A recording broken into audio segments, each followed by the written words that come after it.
বেদবাণীর প্রত্যেকটা চিঠি প্রত্যেক দিন আমাদের প্রতিটি মুহূর্তকে সুন্দর করে।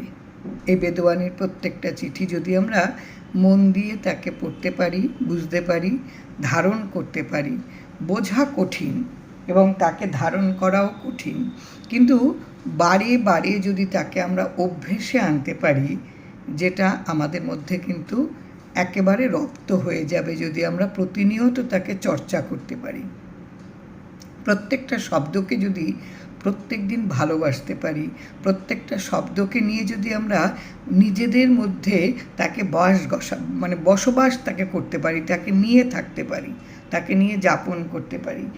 এই আজকের যে চিঠিটা 294 নম্বর চিঠি, 126 নম্বর পাতার, ঠাকুর লিখেছেন আশ্রিতজনকে, সংসারে স্ত্রী পুত্রাদি বৈভব দ্বারা জীবের নানাবিধ ভোগ ঐশ্বর্যে প্রলোভনে মায়াময় শক্তিতে জীবের বন্ধন সাধনা করিয়া থাকে। আমি আরেকবার পড়ি। এই চিঠিগুলো একবার পড়লে কতগুলো শব্দমালাই মনে হয়। শব্দগুলোকে যদি আলাদা আলাদা করে তাকে যদি আমরা একেবারে মনের মধ্যে তাকে গেঁথে নিতে না পারি, মনের আয়ত্তে না আনতে পারি, তাহলে শুধু কতগুলো শব্দেরই জোট মনে হবে, আর কিছু মনে হবে না। এখানে বলেছে সংসারে স্ত্রী পুত্রাদি, এই যে আমাদের গার্হস্থ্য জীবনে যে আমাদের সন্তান, স্বামী, পুত্র, স্ত্রী, এদের নিয়ে বৈভব দ্বারা এইগুলির যে ঐশ্বর্য, এগুলির যে বিভূতি, এগুলির যে মহিমা, মানে আমরা সংসারে কি হয়, আমরা স্ত্রী নিয়ে সবসময় একটা তার মোহে থাকি, সন্তান নিয়ে থাকি, স্বামী নিয়ে থাকি।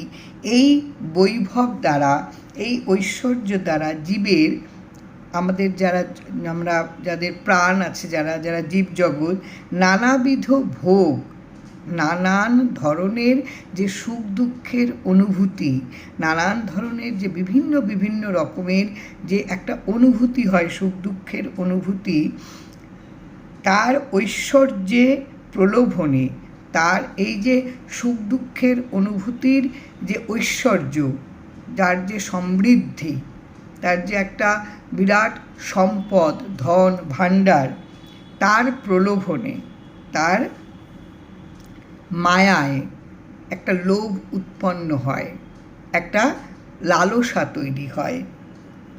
এই মায়াময় প্রলোভনে, মায়াময় শক্তিতে, মায়াময় হচ্ছে কপটতাময়, অসত্যপূর্ণ, এটার শক্তিতে, এটার বলে বা ক্ষমতায় জীবের বন্ধন বাসনা, বন্ধন সাধন করিয়া থাকে।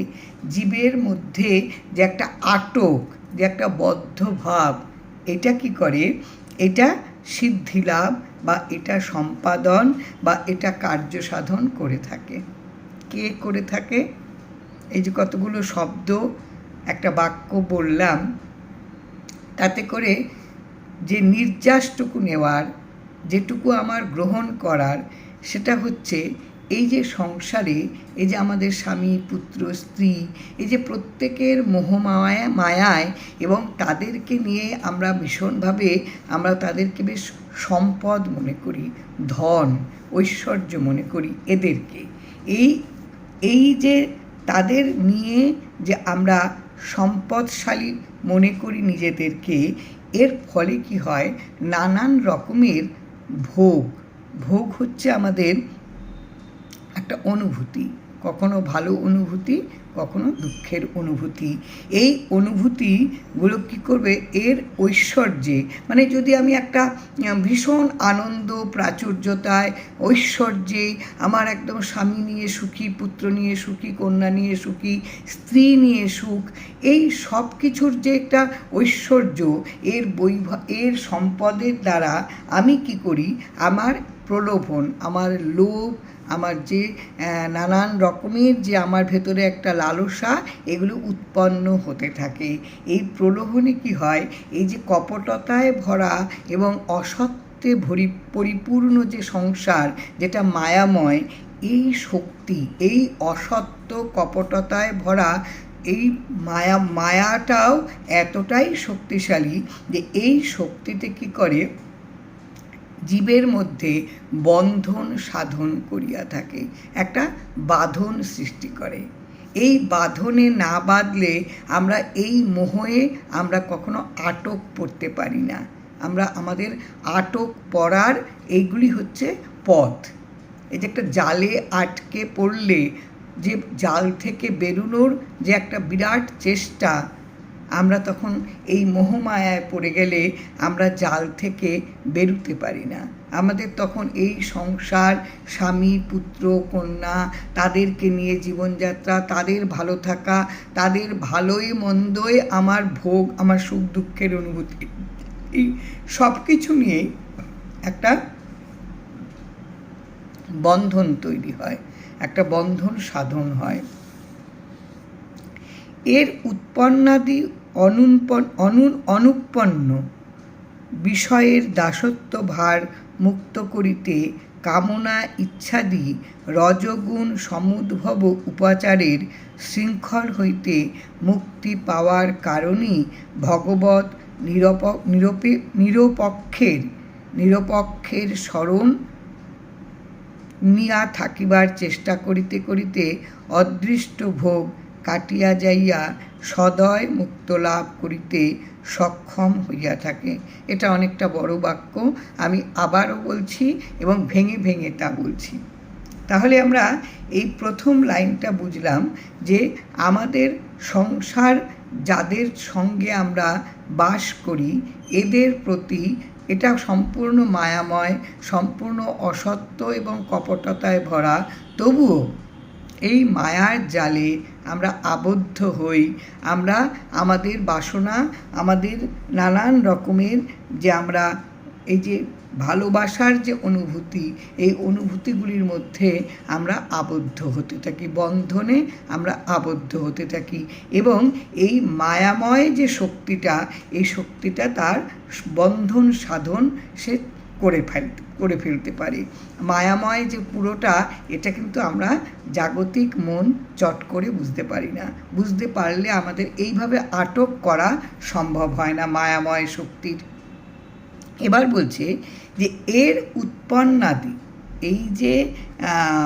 এই যে মায়াময় শক্তির যে একটা বন্ধন সাধন করে থাকে, তার উৎপন্ন, তার উৎপাদন ক্ষমতা বা নির্মিত, তার নির্মাণটা হয় অনুৎপন্ন, মানে যেটা হচ্ছে তোমার মানে যার কোনো উৎপন্ন হয়নি, যার উপমা নেই, অনুপম মানে যার কোনো উপমাহীন বিষয়, উপমাহীন বিষয়ের দাসত্ব ভার মুক্ত করিতে, তার অধীনস্থ হওয়া। দাসত্ব মানে এমন একটা ব্যাপার যেখানে মানুষ অন্যের মালিকানায় থাকে, আমার নিজের কিছু নেই, আমাকে তুমি যেমন করে চালাচ্ছ, এই যে মায়াময় শক্তি দিয়ে আমাকে বেঁধে রাখলো, আমার এখান থেকে কিন্তু বেরোনোর মতন মনের শক্তি নেই। কেননা আমি লোভী মনের। আমার ওই স্ত্রী পুত্র নিয়ে, স্বামী নিয়ে সংসার করার যে একটা অনুভূতি, ভোগ, ওই যে একটা সুখ দুঃখের অনুভূতি, এটাতে আমি লালায়িত। ঠাকুর বলছেন এই উৎপন্নগুলি হয় যেগুলি কোনো বিষয়ের দাসত্বভার মুক্ত করিতে, এইগুলির যেগুলি কোনো মানে যার কোনো উপমা নেই, যার কোনো উদাহরণ নেই, এই জিনিসগুলির মধ্যে আমার দাসত্ব ভার, আমি অধীনস্থ হওয়ার ভার এখান থেকে, মানে মানে এই যে আমার অন্যের ইচ্ছের উপর আমার ইচ্ছেটাকে সারেন্ডার করা, অন্যের মালিকানায় সম্পূর্ণ আমি তার আয়ত্তে থাকা, তার অধীনে থাকা, এই যে আমার আচ্ছন্নতা, এই যে আমার একটা ভাব, এই যে আমার একটা নিজেকে ছেড়ে দেওয়া, এখান থেকে মুক্ত করিতে কামনা ইচ্ছাদি, আমার যা বাসনা, কামনা, যা ইচ্ছা, এগুলো কি হচ্ছে রজগুণ সমুদ্ভব। রজগুণ হচ্ছে এমন একটা গুণ যেটা হচ্ছে মনকে সবসময় চঞ্চল করে তোলে। আর কাম, ক্রোধ, লোভ এগুলো সবসময় মনের মধ্যে একটা উৎপন্ন করে। এই রজগুণ সমুদ্ভব, মানে এই রজগুণগুলি যদি সমানভাবে উদ্ভব হয়, সমানভাবে উৎপত্তি হয়, উপাচারের শৃঙ্খল এই রজগুণ কাম, ক্রোধ, লোভ, লালসা এইগুলি সবসময় আমার একটা চঞ্চলতা, এই নানান উপাচারে যদি আমি সাজাই আমাকে, তাহলে এই শৃঙ্খল, এই বাঁধন, এই শেকল থেকে মুক্ত পাওয়ার একমাত্র কারণ হচ্ছে ভগবৎ নিরপেক্ষের স্মরণ নিয়া থাকিবার চেষ্টা করিতে করিতে অদৃষ্ট ভোগ কাটিয়া যাইয়া সদয় মুক্তলাভ করিতে সক্ষম হইয়া থাকে। আহা, কি অপূর্ব, কি অপূর্ব যে আমরা আমাদের যা স্বাভাবিক মন, আমরা একটুতেই বড্ড সারেন্ডার করে দিই। আমরা কিন্তু আজকে যা পেলাম এটাকেই মনে করি এই তো আমি বিশাল সম্পদ পেয়ে গেলাম। পেয়ে গিয়ে যেটা অসত্য, যেটা কপটতায় ভরা, সেই মোহে আমরা নিজেদেরকে আবদ্ধ করে রাখি। আর যেটা নিত্য, যেটা সত্য, সেটাকে সম্পূর্ণ ভুলে যাই, সেটাকে মনে রাখতে পারি না। ঠাকুর বলছেন যে এই যে আমাদের মায়াময় শক্তি আমাদের যে বদ্ধ করে দিল, যে আমাদের সংসারের প্রতি যে আমাদের একটা অনুভূতি, সুখ দুঃখের অনুভূতি, এর শেকলে আমরা বাধা পড়ে এ মায়াময় শক্তি আমাদের আবদ্ধ করে দিল। আবদ্ধ করে দেওয়ার ফলে কী হলো, আমাদের মধ্যে একটা সৃষ্টি হলো, একটা উৎপন্ন হলো, যেটা যে দাসত্ব। আমরা এই সমস্ত ওই ভুল জিনিসগুলির অধীনস্থ হয়ে যাওয়া, এই আচ্ছন্নতা থেকে যদি নিজেদেরকে মুক্ত করতে পারি, মুক্ত করতে পারা যায়, তাহলে আমাদের যে কামনা বাসনা, আমাদের যে ইচ্ছে, এইগুলি নিয়ে যে রজগুণ যে উৎপন্ন হয়, রজগুণ হচ্ছে যেটা সবসময় মনকে চঞ্চল করে, সবসময় একটা কামনা বাসনা, একটা ক্রোধ, একটা চঞ্চলতা, নানান ইচ্ছা মনের মধ্যে জাগে। এইগুলির যে সম্ভার আমরা ছড়িয়ে রাখি আমাদের সামনে, যেটা আমাদের বারে বারে আমাদের উৎপীড়িত করে, আমাদের অস্থির করে তোলে, আমাদের ভীষণ জ্বালা দেয়। এখান থেকে বেরিয়ে আসার একমাত্র পথ হচ্ছে ভগবানকে চিন্তা করা, ভগবানের স্মরণে থাকা। কেননা তিনি হচ্ছেন নিরপেক্ষ, তার কোনো পক্ষপাতিত্ব নেই। তিনি সব আশ্রিতজন সবাইকে তিনি সমানভাবে তিনি একেবারে তার কাছে টেনে নেন। যে এই রজগুণ সম্পন্ন, যার ভেতরে ভীষণ অস্থিরতা, ভীষণ কামনা বাসনা, লোভ, ইচ্ছে, তাদেরকেও কিন্তু তিনি টেনে নেন। কেননা এইগুলো ঠাকুর বলছেন, এই সুখ দুঃখের অনুভূতি, এই যে আমাদের ইচ্ছে, এই যে আমাদের কামনা বাসনা, এগুলি তো আমাদের বন্ধন করে রাখে, বেঁধে রাখে এই মায়াময় শক্তি। আমরা বুঝতে পারি না, আমরা জানতে পারি না। সেজন্য প্রত্যেকটা চিঠিতেই প্রায় ঠাকুর লিখেছেন এই সংসারটা মায়াময়। আমরা প্রত্যেকেই সংসার করি, প্রত্যেকেই স্বামী, পুত্র, সন্তান, স্ত্রী এদেরকে নিয়েই কাটিয়ে দিই, সারাটা জীবন কেটে যায়। নানান ধরনের, কখনো সুখী হই, কখনো দুঃখী হই, কিন্তু তবু আমরা এই নিয়েই কাটিয়ে যাই।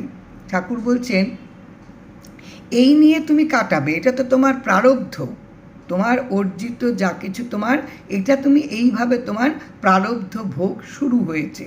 কিন্তু তুমি এই যে রজগুণের যে সম্ভার, এই সম্ভারগুলো থেকে তুমি নিজেকে মুক্ত করো, তুমি সংসার করো, তুমি প্রত্যেকের জন্য তোমার কর্তব্য করো, তুমি দায়িত্ব পালন করো, কিন্তু এই যে লোভ, কামনা বাসনা, ক্রোধ তোমার বিভিন্নভাবে তোমাকে চঞ্চল করে দেয়, এখান থেকে তুমি নিজেকে মুক্ত করো।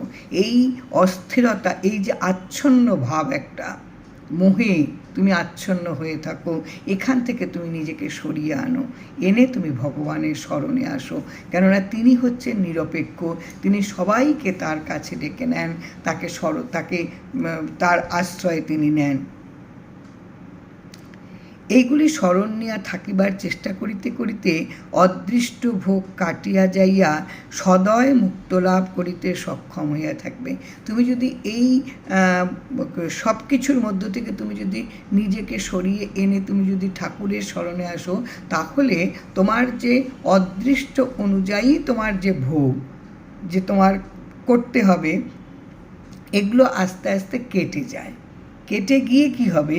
কেটে গিয়ে সদয় মুক্ত লাভ, তোমার একেবারে মানে মানে দয়া মায়া মানে পূর্ণ দয়ালু যে একটা মুক্ত মনের মন আসবে তোমার ভেতরে। ইস, কি অপূর্ব সক্ষম হইয়া থাকে। কেননা তোমার ভেতরে যদি কি অপূর্ব এগুলো নিয়ে না অনেকটা সময় প্রত্যেকটা শব্দকে নিয়ে বিশ্লেষণ করতে ভালো লাগে, প্রত্যেকটা শব্দকে নিয়ে অনেকটা সময় যাপন করতে ভালো লাগে। এই যে রজগুণ সমুদ্ভব, এই যে গুণটা আমাদেরকে চঞ্চল করে দেয়, আমাদেরকে অস্থির করে দেয়, আমাদের ভেতরে ভীষণ কামনা বাসনা জাগায়, আমাদেরকে উত্তেজিত করে দেয় রাগে, আমাদের ভীষণভাবে সমস্ত রকমের ইচ্ছা আমাদের ভেতরে সব সময় জাগ্রত করে দেয়। এই যে এইগুলিকে ঠাকুর বলছেন উপাচার। এই উপাচার, সাজানো উপাচারগুলো থেকে তুমি নিজেকে সরিয়ে আনো। এই সরিয়ে আনতে পারবে কি করে? তুমি যদি ভগবানকে স্মরণ করতে পারো। তুমি তোমার সংসারে যা আছে তুমি তো সেটা করবেই, তোমার অদৃষ্টের যে ভোগ এটা তুমি ভোগ করবে, কিন্তু তুমি যদি এখান থেকে নিজেকে মুক্ত করতে পারো, তাহলে তুমি ধীরে ধীরে তোমার যে অদৃষ্টের ভোগ থেকে তুমি আস্তে আস্তে নিজেকে তুমি মুক্ত করতে পারবে। মুক্ত করে কি হবে? তোমার ভেতরে যে একটা দয়ালু ভাব আছে এটা তোমার মধ্যে আসবে, তোমার মধ্যে রজগুণটা কিন্তু ধীরে ধীরে তোমার কাছ থেকে সরে যাবে। দয়ালু মানে তুমি প্রত্যেকটা ব্যাপারেই তুমি জানবে যে এটাকে ত্যাগ করা যায়, এটাকে সরিয়ে দেওয়া যায়, এটাকে আঁকড়ে ধরার কোনো দরকার নেই, এগুলো তোমার ভেতরে আসবে।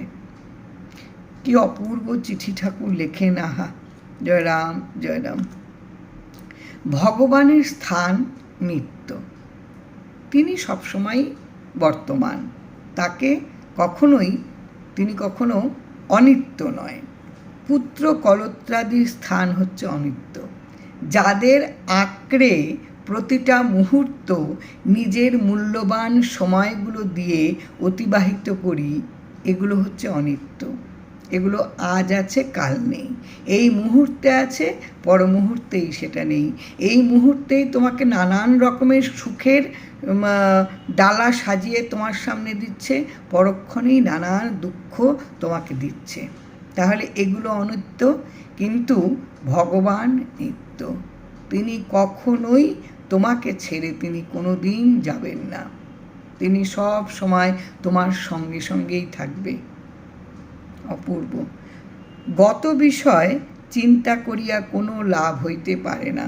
যা হয়ে গেছে, যা চলে গেছে, যা গত, এই যে বিষয়গুলো, এই বিষয়গুলোকে নিয়ে ভেবে কোনো লাভ নেই। তুমি আজকে থেকেই শুরু করো।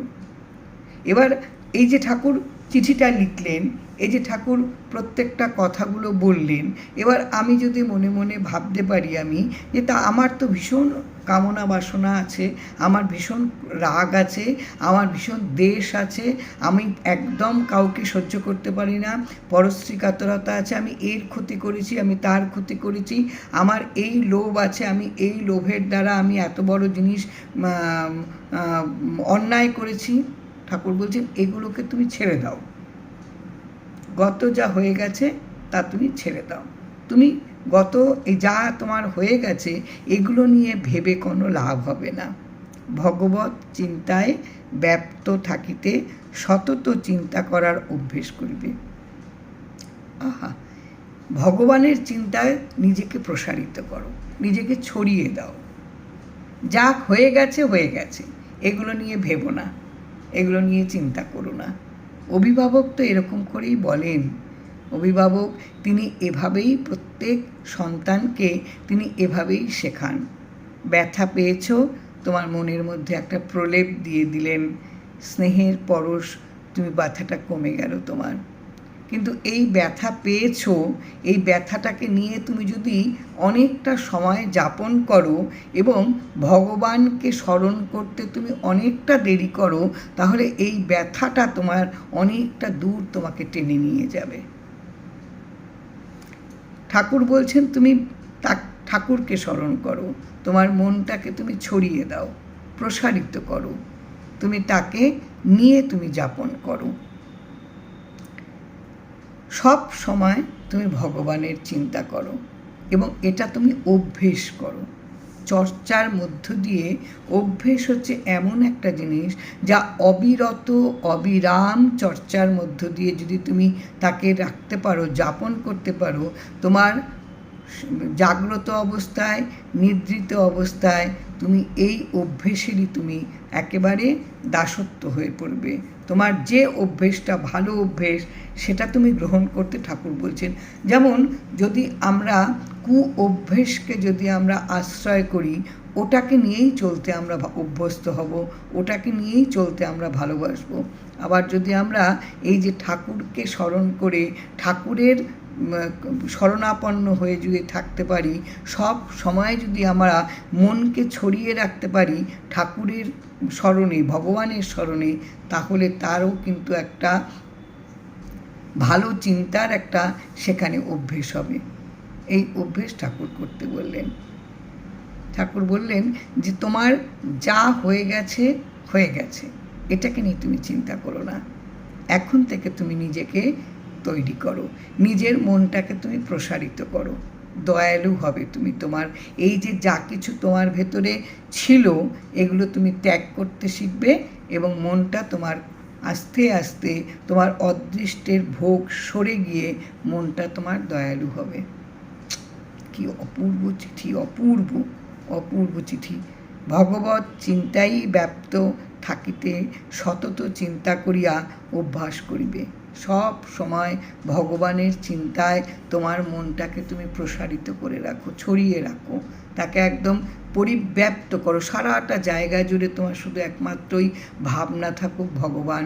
বাকি যা কিছু তোমার কাজ ওটা তুমি কর্তব্য অনুযায়ী, কাজ অনুযায়ী করো, কিন্তু মনের যে পরিধি যতটা তুমি ছড়াতে পারো, তুমি ভগবানের চিন্তা করেই তুমি তাকে ওইভাবেই থাকো, তাহলে তোমার একেবারে তোমার এটাই অভ্যেস হবে এবং এটাতেই তুমি সবসময় ভালো থাকবে।